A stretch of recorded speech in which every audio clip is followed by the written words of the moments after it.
The summer sun beat down mercilessly on the Arizona desert as Finn Parker squinted through the shimmering heat waves, his weathered hat providing scant protection against the brutal elements.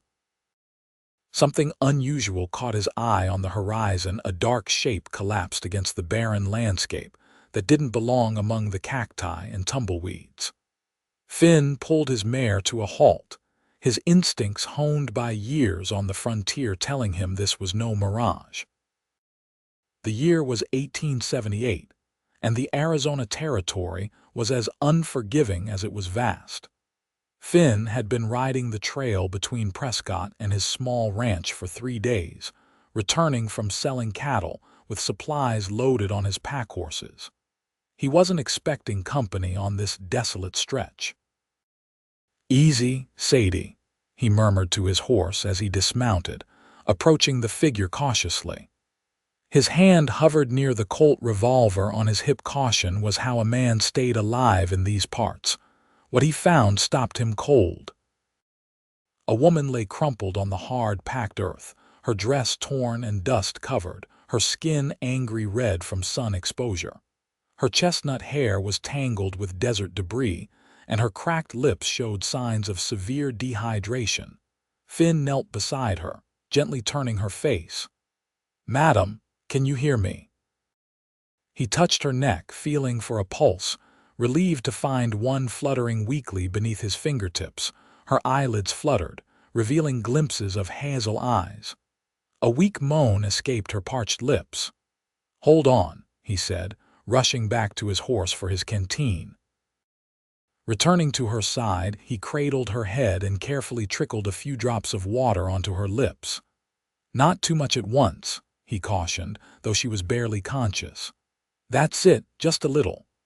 The woman coughed weakly, but her tongue darted out to catch the precious moisture. Finn's mind raced. The nearest settlement was Stone Creek, still a half-day's ride away, and the woman wouldn't survive that long without proper care. His ranch was closer, about 3 hours if he pushed hard. "I'm going to help you, madam," he said, though he wasn't sure she could hear him. "I need to get you somewhere safe." Decision made, Finn gently lifted her. She was lighter than he expected, her body limp in his arms. He carried her to Sadie, somehow managing to mount while holding her securely against his chest. He arranged her carefully across his lap, one arm supporting her back while the other held the reins. "Let's ride, girl," he told Sadie, turning the mare toward home. "Steady now." The journey was grueling. The woman drifted in and out of consciousness, occasionally mumbling incoherent words. Every 15 minutes, Finn would stop briefly to give her a few more drops of water, careful not to let her drink too much at once. The sun continued its relentless assault, and Finn shielded her face with his hat as best he could. 3.5 hours later, his modest ranch finally came into view, a small wooden house, a barn, and a corral nestled against the foothills. Relief washed over him as he urged Sadie toward home. Inside the house, Finn gently laid the woman on his bed.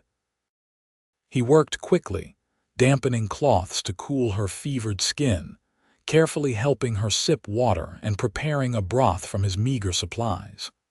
Hour after hour he tended to her, his own exhaustion forgotten in the effort to save this stranger's life. As night fell, her fever broke. In the dim light of the oil lamp, Finn watched her breathing even out into something resembling normal sleep. Only then did he allow himself to sink into the chair beside the bed, his own eyes heavy with fatigue. Morning light filtered through the curtains when Finn awoke with a start. He dozed off in the chair, and for a moment disorientation gripped him. Then he remembered. The woman. The desert. He looked to the bed and found her hazel eyes open, watching him with a mixture of fear and confusion. "Where am I?" Her voice was barely audible, scratchy from dehydration. "My ranch, madam," Finn answered, moving to pour her fresh water from the pitcher. "About 20 miles east of Stone Creek. I found you in the desert yesterday, near dead from the heat and thirst. She accepted the cup with trembling hands. "Thank you," she whispered after taking a small sip. I don't remember much." "Name's Finn Parker," he offered, giving her space. "You're safe here, Eliza," she replied after a moment. "Eliza Zimmerman." "Miss Zimmerman, what were you doing out there alone?" Pain crossed her face and she closed her eyes briefly. "The stagecoach." "We were attacked. I ran. I don't know how long." "Easy now," Finn soothed, seeing her distress. "There's time for that later. You need rest." Over the next 3 days, Eliza's strength gradually returned. Finn learned her story in pieces, offered between meals and brief walks around the cabin as her strength improved. She'd been traveling from St. Louis to Tucson where her uncle lived, having left behind an unhappy home situation after her parents' passing. The stagecoach had been attacked by bandits 2 days before Finn found her. In the chaos, she'd fled into the desert, becoming hopelessly lost as she tried to escape the gunfire. "I thought I was going to die out there," she said on the evening of the 3rd day. They sat on Finn's small porch, watching the sunset paint the desert in fiery hues. "I still don't understand why you risked so much for a stranger." Finn was silent for a long moment. At 32, he'd spent most of his adult life alone, carving out an existence in this harsh land after returning from fighting in the war. He wasn't accustomed to explaining himself. "Out here, we help each other," he finally said. "It's how we survive." Eliza studied him, her hazel eyes thoughtful. "There's more kindness in that than most people would give, Mr. Parker." "Finn," he corrected. "Just Finn." "Finn," she repeated, and something in the way she said his name made his chest tighten. As another week passed, Eliza recovered her strength. Finn made arrangements to take her to Stone Creek, from where she could catch the next stagecoach to Tucson. Yet as the day of departure approached, he found himself inventing reasons to delay. The truth was, Finn had grown accustomed to her presence. The small house felt different with her in it. She'd insisted on helping with chores as soon as she was able, proving herself capable and resilient. Her laughter when the chickens chased her around the yard had been the first genuine mirth he'd heard at his homestead. On what was to be their last evening before traveling to town, Finn returned from tending the horses to find Eliza had prepared a special dinner from their limited supplies. "I wanted to thank you," she said simply as they sat at his rough-hewn table, "for everything." "No need," he replied, uncomfortable with gratitude. "Anyone would have done the same." "We both know that's not true," Eliza said softly. "You saved my life, Finn Parker." Their eyes met across the table, and for the first time in years, Finn felt something crack in the armor he'd built around himself since the war. "I'll be taking you to Stone Creek tomorrow," he said, changing the subject. "The stagecoach comes through every Thursday." Eliza lowered her gaze to her plate. "Yes, I suppose it's time." The silence that followed was heavy with unspoken words. That night, Finn lay on his makeshift pallet on the floor, listening to Eliza's breathing from his bed. He'd insisted she take it since finding her, refusing her offers to trade places. Sleep eluded him as his mind wrestled with feelings he hadn't allowed himself in years. "Finn," her whisper cut through the darkness. "Are you awake?" "Yes," he answered, turning toward her voice. "I've been thinking." Her voice hesitated. "My uncle in Tucson, he's my only living relative, but we've never actually met. He was my father's brother and they weren't close." Finn waited, sensing there was more. "What I mean is," she continued, "I'm not certain what awaits me there. I had hoped for a fresh start, but now—" "Now," he prompted when she fell silent. "Now I wonder if perhaps my fresh start found me instead out there in the desert."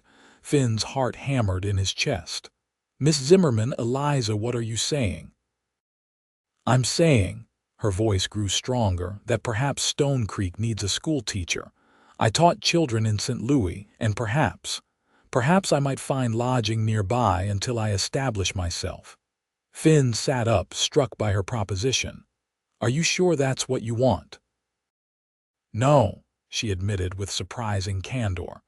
What I want is to stay here, but I wouldn't impose myself where I'm not wanted. The honesty of her words pushed Finn to equal honesty. You wouldn't be imposing, he said, his voice rough with emotion. This place has been different with you here. Better. Morning found them riding side by side toward Stone Creek, but with a changed purpose. Instead of seeing Eliza off on the stagecoach, Finn would introduce her to the town and help her inquire about teaching positions. The town had grown considerably in recent years, with enough families to warrant a proper school. Stone Creek was a modest but thriving settlement, with a main street lined by wooden buildings, a general store, a saloon, a small hotel, the sheriff's office, and various other establishments serving the community's needs. Finn led Eliza to Harriet Miller's boarding house, a respectable establishment where single women could reside without damaging their reputations. Mrs. Miller, a widow in her 50s with sharp eyes and a sharper tongue, looked Eliza up and down with frank assessment. Teaching, you say, Mrs. Miller adjusted her spectacles. Well, we've been needing someone since Miss Abernathy ran off with that drummer last spring. Left 20 children without proper learning, she did. I have experience with children of all ages, Eliza assured her. And I'm well versed in literature, mathematics, and history. Mrs. Miller nodded thoughtfully. You'll need to speak with Mr. Thompson. He heads the town council, runs the general store across the way. While Eliza secured a room at the boarding house, Finn arranged to meet her later at Thompson's store. As he walked the familiar streets, nodding greetings to townspeople he knew, Finn felt oddly disconnected from the solitary life he'd led for so long. Eliza's meeting with Baldwin Thompson went better than either of them had hoped. The town was indeed desperate for a teacher, and after hearing of her credentials and testing her knowledge with a few questions, Thompson offered her the position on the spot. School term starts in 3 weeks, he informed her. That should give you time to prepare. The schoolhouse needs some attention. It's been empty since spring. I'll help with repairs. Finn found himself volunteering. Thompson raised his eyebrows but nodded appreciatively. That would be mighty helpful, Parker. Didn't know you had an interest in education. Finn ignored the knowing look in the older man's eyes. Just being neighborly. Over the following weeks, Finn split his time between his ranch and Stone Creek. He repaired the schoolhouse roof, fixed broken windows, built new shelves for books, and even constructed additional desks for the growing number of students expected that fall. Eliza threw herself into preparing for her new role, organizing curriculum and meeting the families of her prospective students. News of the teacher rescued from certain death in the desert had spread, giving her a mysterious allure among the townsfolk. Mrs. Miller enforced strict rules about male visitors at her boarding house, but she allowed Finn and Eliza to sit together on the front porch in the evenings. Their conversations flowed easily, spanning from literature to politics, from childhood memories to dreams for the future. I never thought I'd end up in Arizona territory, Eliza admitted one evening as they watched the town settle into dusk. Back in St. Louis, I imagined a very different life. Do you regret it? Finn asked, studying her profile in the fading light. She turned to him with a smile that warmed him more than any desert sun. How could I regret the path that led me here? Even through the desert, as the school term began, Eliza flourished in her new role. The children adored her, and parents praised her teaching methods. She brought literature alive through dramatic readings, and taught mathematics using practical applications relevant to frontier life. Finn found himself riding into town more frequently than he ever had before. He would time his visits to coincide with the end of the school day, offering to walk Eliza back to the boarding house or inviting her to dinner at the town's modest restaurant. The townsfolk noticed, of course. Gossip was as much a staple in Stone Creek as flour and coffee. But for once, Finn didn't mind the speculation. There was something honest in their connection that seemed to transcend social conventions. Autumn arrived, bringing cooler temperatures and golden hues to the landscape.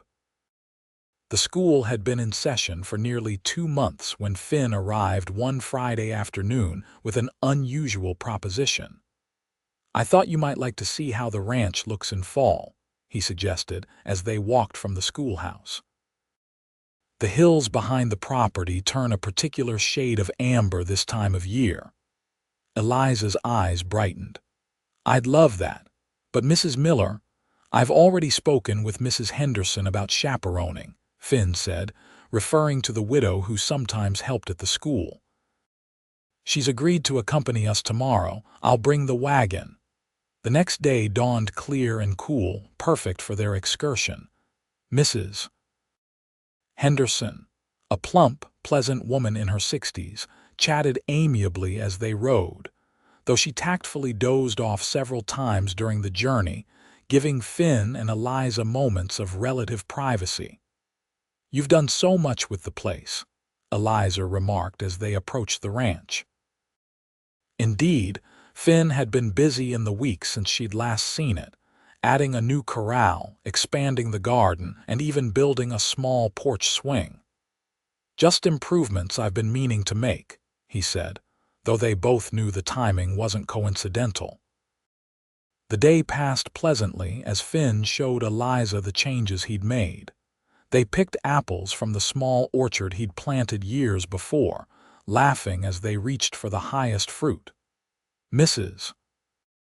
Henderson supervised from a comfortable chair in the shade, her knitting needles clicking as she occasionally called out reminders of propriety that grew less frequent as the day progressed. As sunset approached, Finn led them to a ridge behind the house that overlooked the valley below. The view was spectacular golden grasslands stretching toward distant mountains painted in purple and orange by the setting sun. "This is why I stayed," Finn said quietly. "After the war, I couldn't go back east, too many ghosts, but here I found peace." Eliza's hand found his, their fingers intertwining naturally.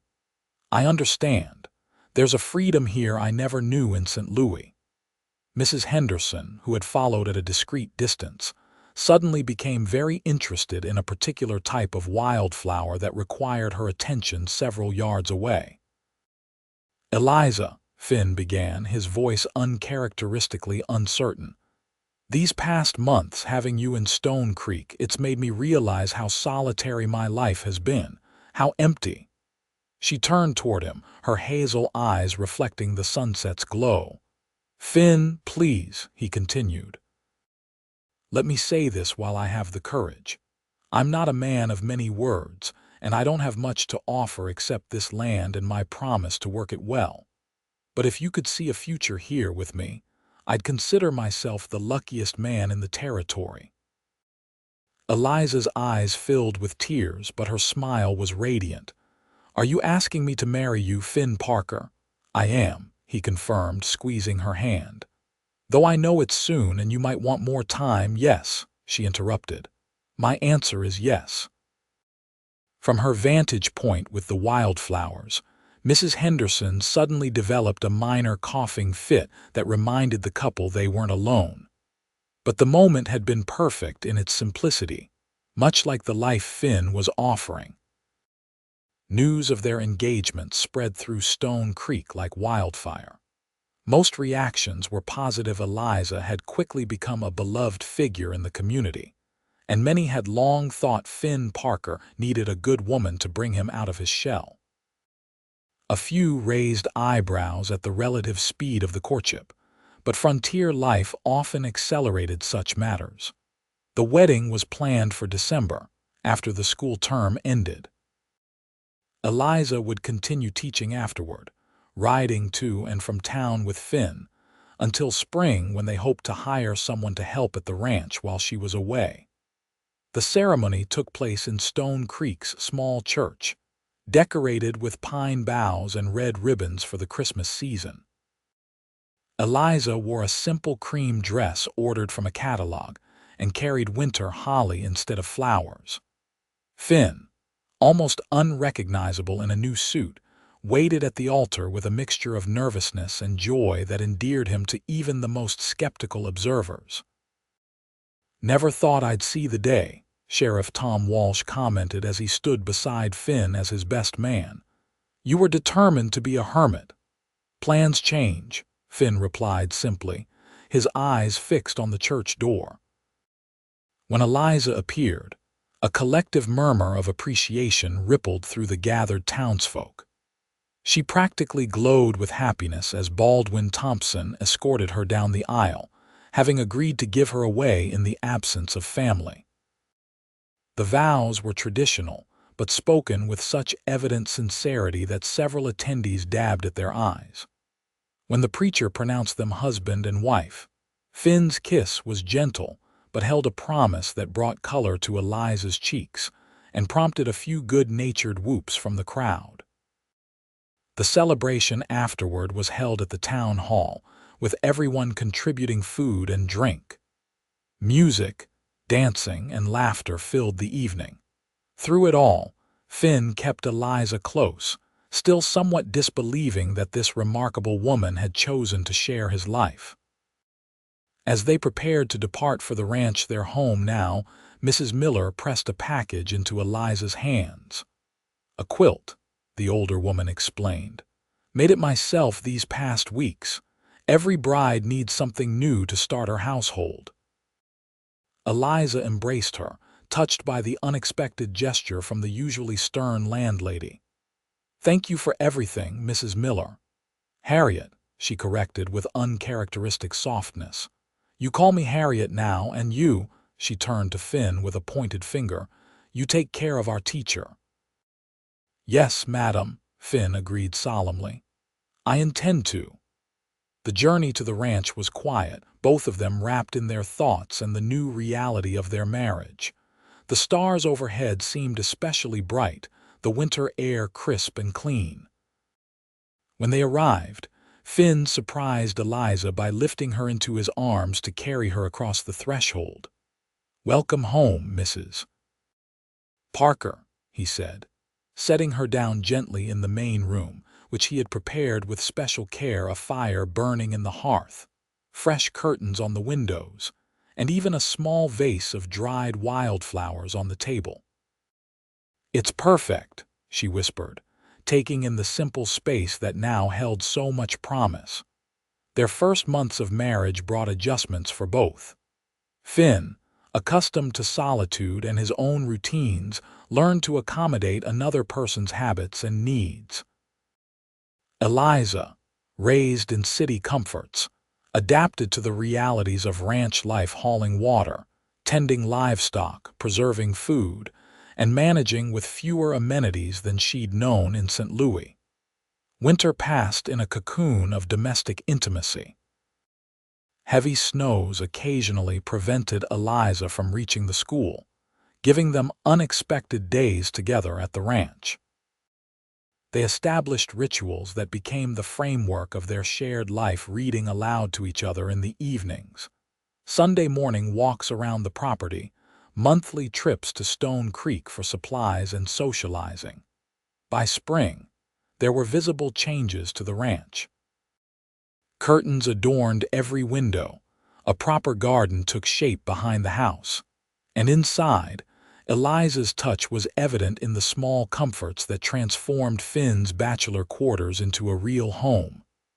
Most notably, a second bedroom was under construction, added onto the main house. "Do you think it will be ready in time?" Eliza asked one evening in late April as they stood examining Finn's progress on the addition. "Should be," he replied, measuring a board for the next day's work. "Another month or so for the finished work." "Why?" Eliza's smile held a secret as she took his hand and placed it gently over her still flat stomach. "Because we'll need it by winter." Finn froze, his eyes widening as he processed her meaning. We're going to have a baby," she confirmed, her eyes shining. "Doctor Matthews confirmed it yesterday when I was in town." The board clattered to the ground as Finn gathered her in his arms, lifting her off her feet in his excitement. His laughter, still a rare and precious sound, rang out across the property. "Careful," she protested through her own laughter. "I'm delicate now, remember. You're the strongest person I know," he countered, setting her down gently nonetheless. His hand returned to her middle, wonder written across his features. "A baby, our baby." The news energized Finn's efforts on the house expansion. He worked from dawn until dusk, determined to create a comfortable space for their growing family. Neighbors from nearby ranches, hearing of the impending arrival, came to help, turning the construction into a community effort. Eliza continued teaching through the spring term, though Finn fretted about the daily ride to and from town. By mutual agreement, she would take a leave from teaching once the baby arrived, at least until the child was old enough for her to consider returning. Summer brought sweltering heat that reminded them both of their fateful meeting 2 years earlier. On particularly hot days, Eliza would tease Finn about his rescue. "If you hadn't been such a hero," she said one evening as they sat on the porch swing he'd built, "I might still be wandering the desert." Finn shook his head, his hand gently caressing her now visible pregnancy. "You'd have found your way. You're too stubborn to let the desert win." She leaned against his shoulder. "Perhaps, but I'm glad I didn't have to find out."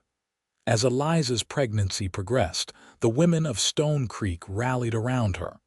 They organized a baby shower, presenting her with handmade clothes, blankets, and practical items for the child. Mrs.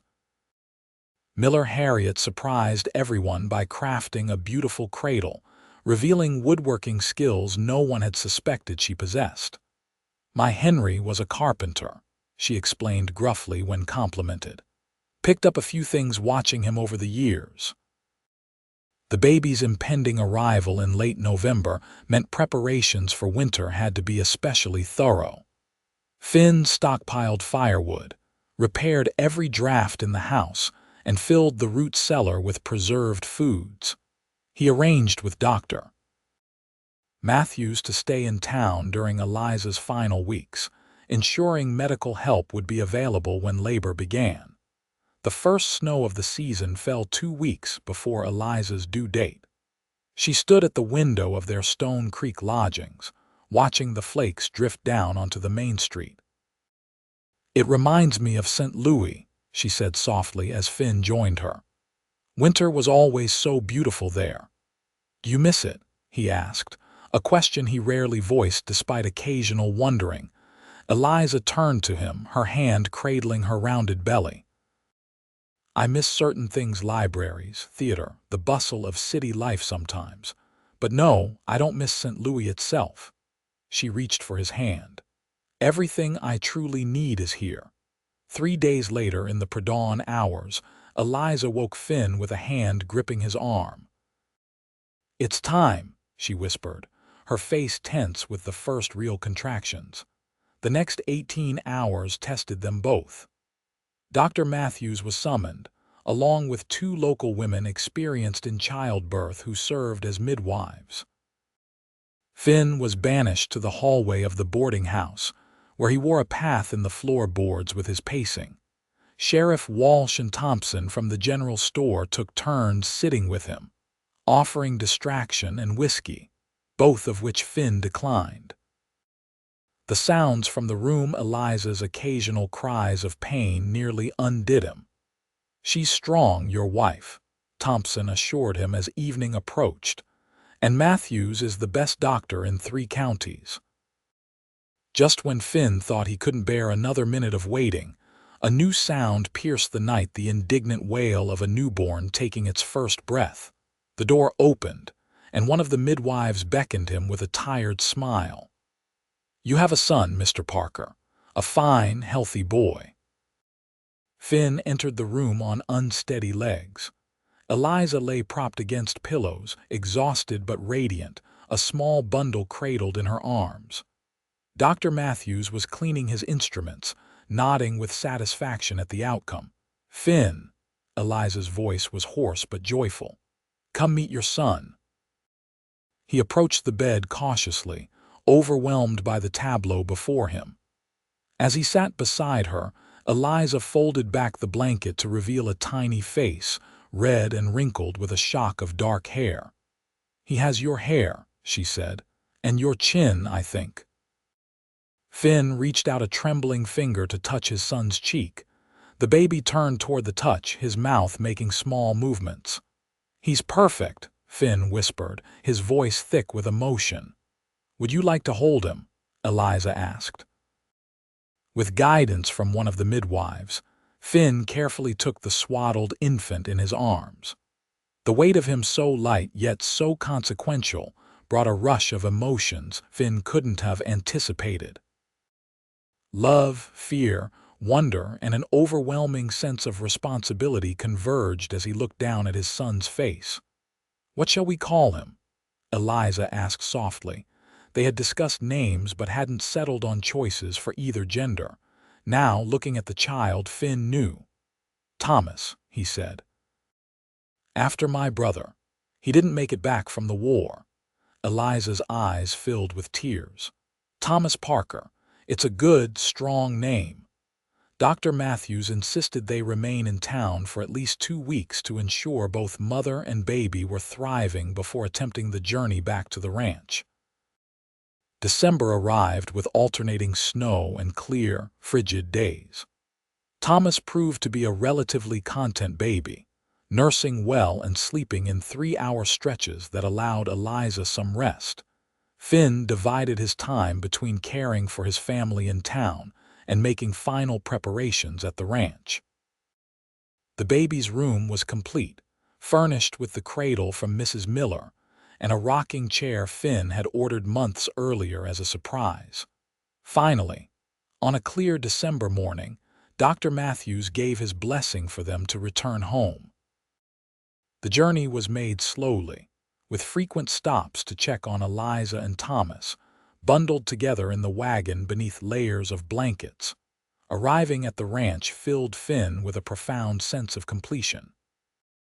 This place that had once been merely his shelter had transformed into a true home, and now it would witness his son's first steps, first words, and countless other milestones.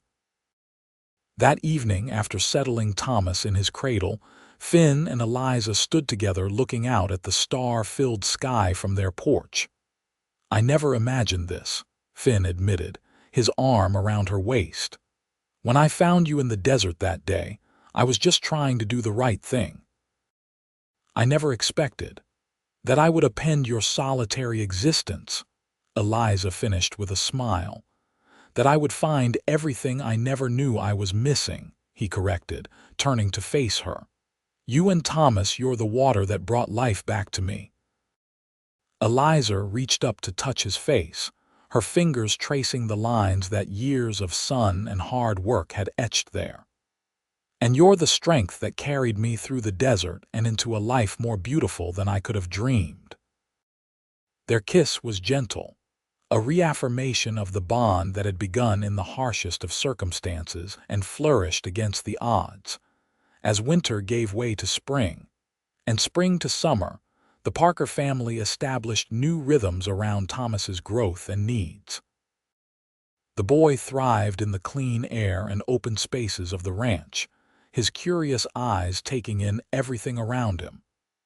By his first birthday, he was toddling unsteadily across the yard, chasing chickens and laughing with unrestrained joy. Eliza decided not to return to teaching immediately, unwilling to miss these precious early years of her son's life. Instead, She began offering reading lessons at the ranch on Saturday afternoons for children from neighboring properties. These gatherings evolved into a small, informal school that served families too distant from Stone Creek for regular attendance.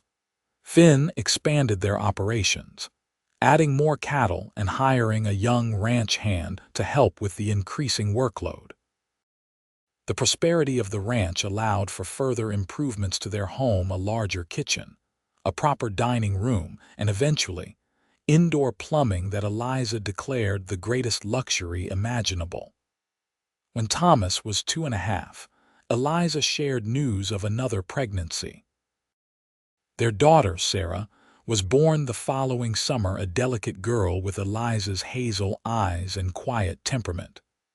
Thomas appointed himself her protector from the moment he laid eyes on her, a role he took very seriously.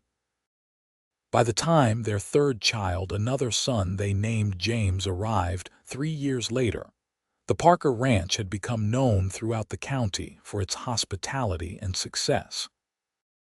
Visitors remarked on the unusual harmony of the household, the evident affection between Finn and Eliza, and the well-mannered, curious children they were raising. On the 10th anniversary of the day Finn found Eliza in the desert, they held a celebration at the ranch. Friends from Stone Creek and neighboring properties gathered for a feast and dancing under the stars. The Parker children, now 7, 4, and 1, were indulged with special treats and allowed to stay up well past their bedtimes for the occasion. Late in the evening, as the celebration continued around them, Finn led Eliza away from the gathering to the ridge where he had proposed a decade earlier. The view was as magnificent as ever, though the landscape had changed somewhat. More settlements visible in the distance, evidence of the territory's growth. "Happy anniversary," Finn said, presenting her with a small box.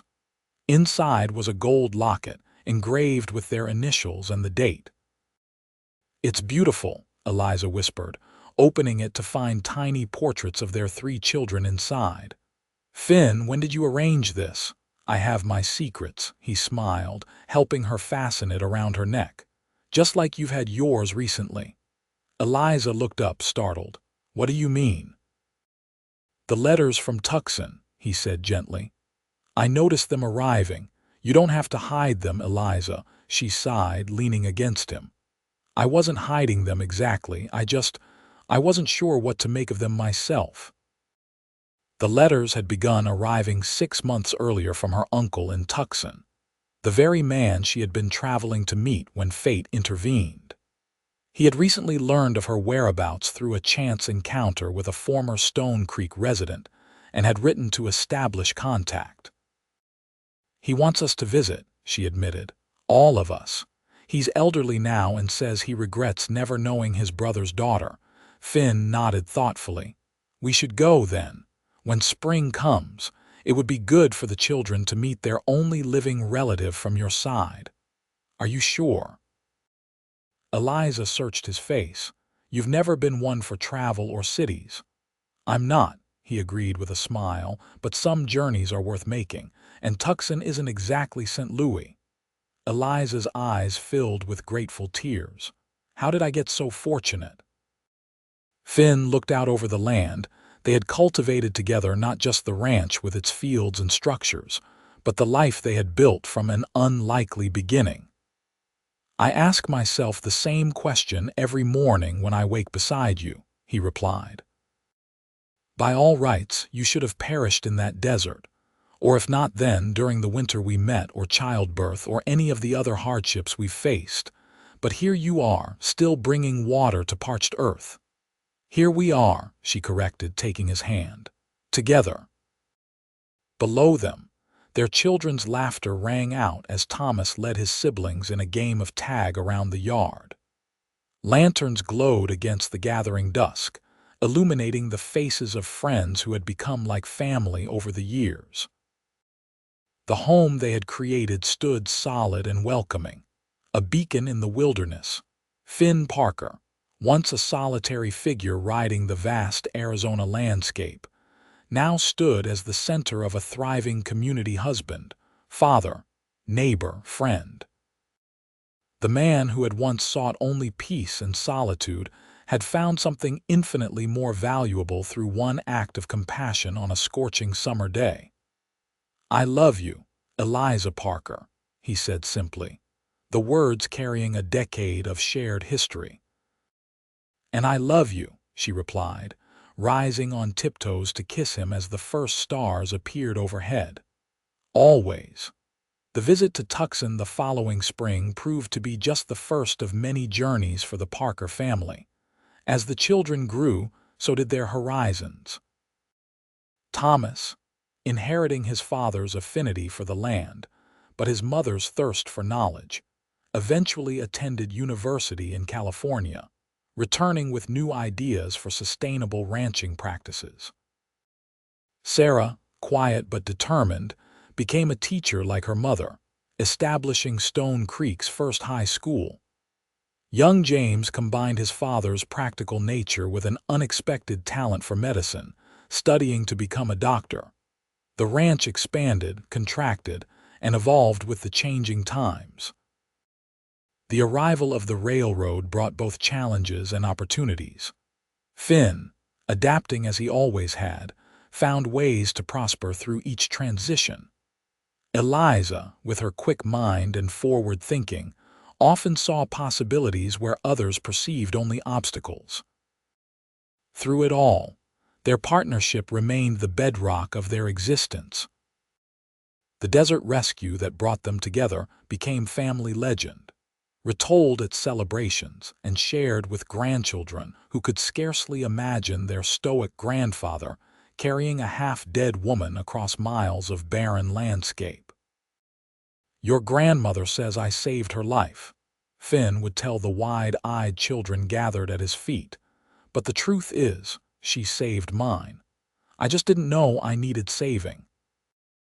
On their 50th anniversary, with their hair silvered and their faces mapped with the lines of a half-century of sun and laughter, they returned once more to the ridge that had witnessed so many pivotal moments in their lives.